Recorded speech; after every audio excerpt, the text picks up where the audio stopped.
This is a Johnston & Dow conical. Now this came out of an Era's Gone mold made by Mark Hubbs, who makes really nice, historically accurate molds. Now these are intended to be used in a cap and ball revolver. Historically speaking, that's what they were used in, and I think that's what Mark probably expects people like me to use them in.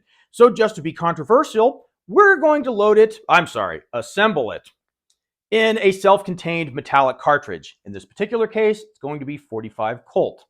Now, if anybody saw a video we did a few weeks ago where we were doing some plinking with an original 1873 single action Army made in 1880, we were using some Schofield rounds and we had them assembled with this projectile. But I had enough questions about why we would do such a thing, so I figured we'd elaborate on it a little bit. As to why, the answer is simple. I read a comment from somebody saying that it couldn't be done, so here we are. Now we're going to try these in two different firearms. We're going to use my Uberti 1866 wannabe Winchester with a 24-inch barrel, and we're going to use my third model Dragoon cartridge conversion. Again, both are 45 Colt.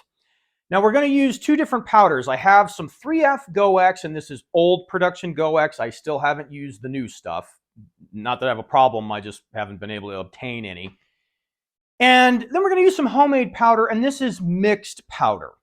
Now, the reason why I have mixed powder is after we do test batches, or we'll have a little bit of something left, like a little bit of bamboo, the slower bamboo, some cottonelle, I'll just mix it together, and typically we use it for smoothbore muskets because they're not too picky, they'll eat anything. And so that's what we're going to use here, just so I don't have to use anything that might be, worthy of greater things. So we have our 45 Colt that's all ready to roll. And we have our Johnston & Dow projectiles. Now these are cast out of wheel weights, and they come out right about 217, 218. They're a little bit on the lighter side. Now I have sized these things down to 454 using my sizing die right there, that one. Because these come out of the mold right at 460. All right, and we've got our mixed powder there. That's bamboo, cottonelle, cottonwood, and all kinds of other stuff. And don't ask me what particular ratios, it's just all thrown together. It is all 3F though. And we have 30 grains here. This is what it looks like with 30 grains in there. Now one of the issues that I have with this, or at least I think one of my issues is there is no lube group for these. So we're going to be using some lubed felt wads, which I'm not generally a big fan of, but it'll be better than nothing. So we'll see how it goes. All right, so here we have some felt wads. I'll just stick them in there like that. And then we'll push them down like. All right, so we've got our greased up felt wads pushed in there. Next, we're gonna use an overshot card. These are 30 thousandths thick overshot cards, and I use, well, they call them overshot cards. Do they? No, they don't. Well, you call it an overshot card when you're dealing with shotgun stuff. That's about the same thickness. I think it's about 30 thousandths thick. It's basically a card wad. And I use card wads for all of my black powder cartridges in between the powder and the projectile. I find that really helps with accuracy and fouling and gives you a little bit more compression and a little bit more velocity. But all right, so we have our cartridges all assembled and ready to go here. Sorry.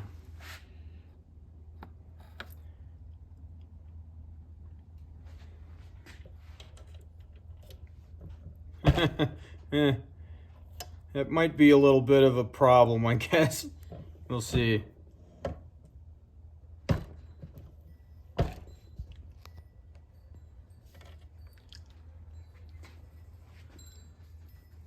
Well, it doesn't appear to be crooked.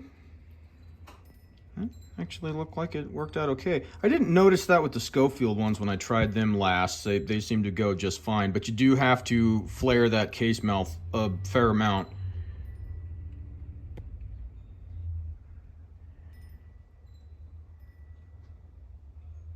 Man, isn't that pretty looking? Dang, that's nice. Okay, so just for sport, I'm gonna put a few of them together with just good old 3F GoX. And we're gonna use 30 grains, same as the other ones. And if you wanna see the difference between the 3F GoX and the 3F mixed powder, and again, this is bamboo and cottonelle and cottonwood and a couple of other things, you can see the difference. And that bamboo powder is really gray compared to anything else. Now, I didn't bother to check last night if these were gonna chamber, so I figure we'll give it a try now. Well, I hope they do. Not too long. Ah! You want to shave the tip? Damn it, I should have used Schofield rounds. Shit. How bad? How close? Not even. We'll just have to do them one at a time. Okay. All right, well, I didn't do my homework well enough because these conical projectiles, they're conicals, yeah, but they're for a cap and ball, are a little too long to chamber, so we have to feed them in one at a time so we look like noobs, but that's okay.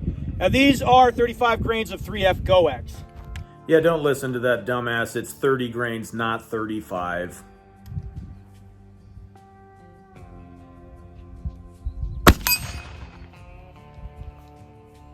$1,024.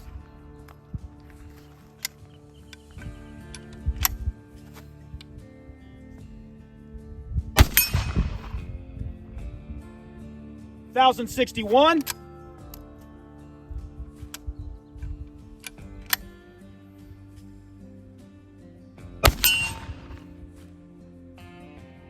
$1,049. Now let's try the mixed powder. Okay, so this is 35 grains of the mixed powder. He said it again. You said it again? You said it again. Yeah, it's still 30, not 35. This is already finished powder that is just mixed up into the same batch. And it's everything. It's the old bamboo, the cottonwood, a little bit of cottonelle. That kind of mix. Yes, that kind of mix. I thought you meant it was the 50-50. No. Oh. So it's all kinds of stuff.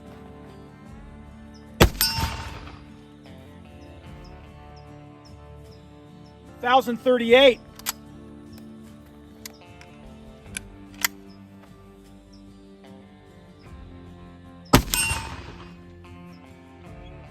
$1,027.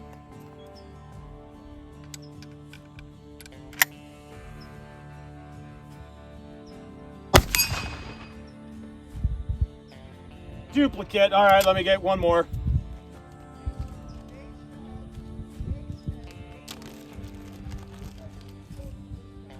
One mo. Yep.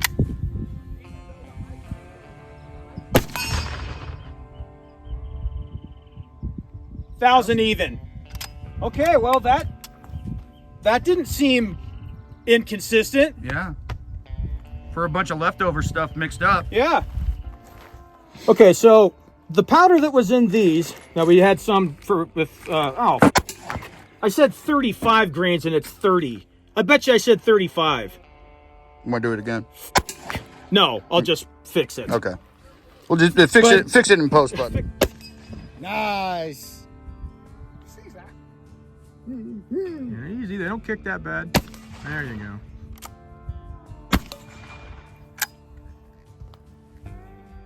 Nice. All right, so we've got our 45 Colt, whatever you want to call those kind of rounds, in our Dragoon conversion, and this is the mixed stuff, 30 grains of the mixed powder.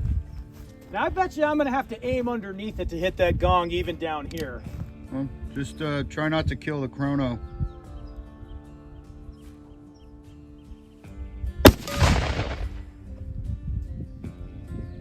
$854.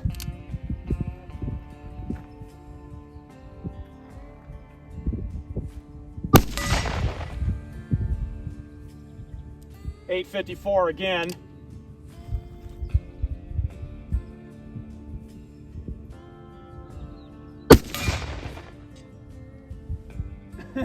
$56. So this is when the chronograph decides to say, "F you, buddy."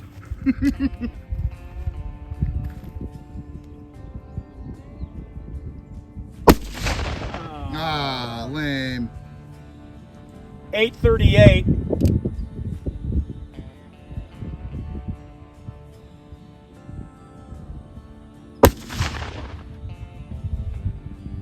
829. Okay. But this is the 30 grains of 3F GoX.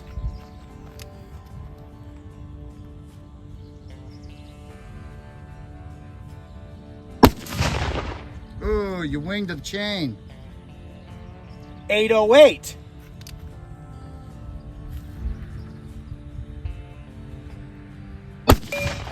There you go. 792.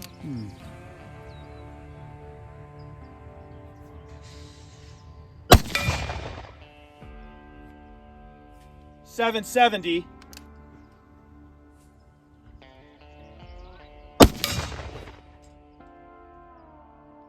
809.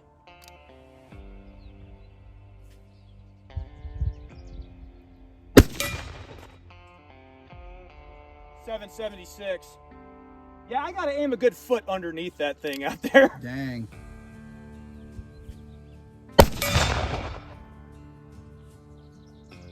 806. Click.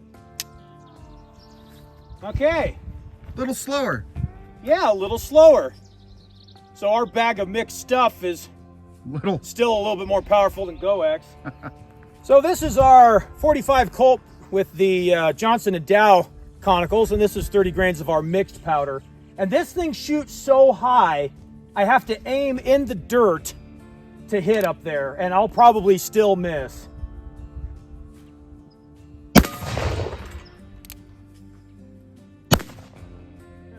Yep.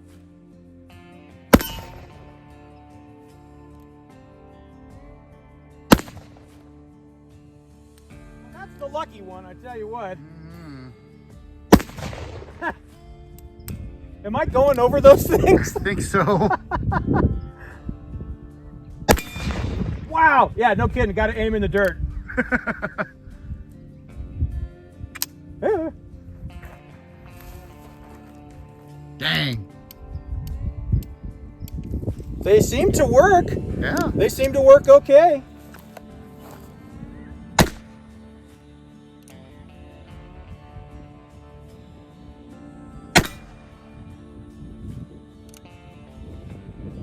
Oh, good. I didn't end on a miss. Now, I should have known that those were not going to chamber in that rifle.